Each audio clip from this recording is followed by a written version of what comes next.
మీరందరూ చూస్తూ ఉంటారు. ఈసారి కూటమి పార్టీల నాయకత్వంలో పవన్ కళ్యాణ్ గారు, చంద్రబాబు నాయుడు గారు, మోడీ గారు వీరందరి నాయకత్వంలో ఏర్పడిన ప్రభుత్వం వినూత్నంగా ఆలోచిస్తూ ప్రపంచ దేశాలతో పోటీ పడుతూ ఈ రాష్ట్రాన్ని తద్వారా ఈ దేశాన్ని ప్రపంచంలో రాబోయే సంవత్సరాల్లో నెంబర్ 1కి తీసుకెళ్ళాలి, ఈ స్థానానికి తీసుకెళ్లాలని ఏదైతే ఆలోచన చేస్తున్నారో దాంట్లో భాగంగా ఈ కాన్స్టిట్యున్సీ విజన్ యాక్షన్ ప్లాన్ యూనిట్లో ప్రతి నియోజకవర్గం కూడా ప్రారంభించారు. ఏదైతే మన ముఖ్యమంత్రి గారి లక్ష్యం ఏదైతుందో $3 ట్రిలియన్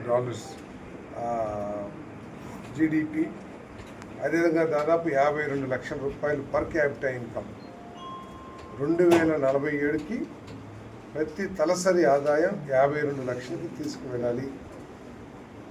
ఈ రాష్ట్ర ఆదాయాన్ని కొన్ని వేల కోట్ల రూపాయలు, లక్షల కోట్ల రూపాయలు ఆదాయాన్ని సంపాదించాలి రాష్ట్రానికి అని లక్ష్యంతో పనిచేస్తున్నారు. సో కేవలం రాష్ట్రం ఒక యూనిట్గా పనిచేసే కంటే ప్రతి నియోజకవర్గం కూడా ఈ జీడిపికి కంట్రిబ్యూట్ చేసి ఒక యూనిట్గా డెవలప్ చేయాలి. అంటే ఇప్పుడు క్యాపిటల్లోనో లేకపోతే సెక్రటరియట్లోనో రాష్ట్రం యొక్క ఆదాయం, ఖర్చులు ఇవన్నీ కూడా ప్లానింగ్ చేస్తారు. అది వాళ్ళు చేస్తే మన నియోజకవర్గంలో కూడా ఏ విధంగా ఆదాయాన్ని పెంచాలి, ఏ చర్యలు తీసుకుంటే ఇక్కడి ప్రజల ఆదాయం పెరుగుతుంది, తద్వారా రాష్ట్ర ఆదాయం పెరుగుతుంది, ఇక్కడ ఏమేమి వనరులు ఉన్నాయి, వనరుల్ని ఏ విధంగా మనం సద్వినియోగం చేసుకుని ఆ వనరుల్ని ప్రజలకు ఉపయోగకరంగా మార్చి వారి ఆదాయాన్ని తద్వారా రాష్ట్ర ఆదాయాన్ని కూడా పెంచాలి అనే లక్ష్యంతో ఈ యూనిట్ని ఏర్పాటు చేశారని చెప్పేసి మనం చేస్తాను. మరి ఈ యూనిట్లో సపరేట్ ఒక టీంని ఏర్పాటు చేసి ఎమ్మెల్యే స్థానిక నియోజకవర్గ ఎమ్మెల్యే చైర్మన్గా ఉండి వారికి ఒక టీం, అంటే ఒక నోడల్ ఆఫీసరు, అంటే జిల్లా స్థాయి అధికారి, ఒక నోడల్ ఆఫీసర్ గాను, మళ్ళీ 7 యంగ్ ప్రొఫెషనల్స్, లేకపోతే స్కిల్స్ ఉన్న అధికారులు, యంగ్ ఆఫీసర్స్ నుంచి ఇవన్నీ కూడా పర్యవేక్షించడానికి ఇది ఒక యూనిట్గా ఉపయోగపడుతుందని చెప్పేసి మనం చేస్తాము. మరి ఈ ప్రాంతంలో ఉన్న ప్రజల యొక్క జీవన శైలి ఏమిటి, వారికి ఉన్న స్కిల్స్ ఏమిటి, ఒక్కొక్క ప్రాంతంలో ఒక్కొక్కరు, ఇప్పుడు కొండపల్లి ఉంటే కొండపల్లి బొమ్మలు తయారు చేస్తారు, ఇక్కడ ఉంటే చిన్న రసాలు ఇక్కడ ఆదాయం, లేకపోతే ఇంకా ఏంటి ఈ ప్రాంతాల్లో ప్రజల యొక్క అలవాట్లు ఏమిటి, వారి నైపుణ్యాలు ఏమిటి, వాటన్నిటినీ వెలికి తీసి వారికి ఆదాయ వనరుగా ఆ స్కిల్స్ని అప్గ్రేడ్ చేసి వారికి దేంట్లో ఒక నైపుణ్యం ఉంటుంది, ఆ నైపుణ్యాన్ని ఇంకా మెరుగుపరిచి వారికి ఏ విధంగా లాభం చెందుతుంది, ఇవన్నీ కూడా ఇక్కడి నుంచి చేయాలి.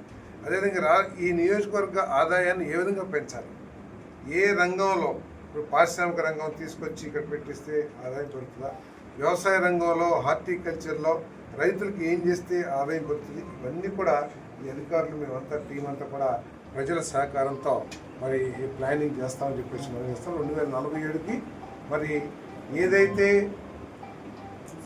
3 ట్రిలియన్ల జీడిపి కావాలనుకుంటున్నారో మనం కూడా మన నియోజకవర్గానికి ఏ విధంగా మనం ఆదాయాన్ని పెంచాలి అనే దాని మీద మీ అందరి సహకారంతో కూడా పనిచేస్తామని చెప్పేసి మనం చేస్తాం. మరి ప్రజలకు కూడా ఈ ఆఫీసు చాలా సౌలభ్యంగా కూడా ఉంటుందని చెప్పేసి మనం చేస్తాం.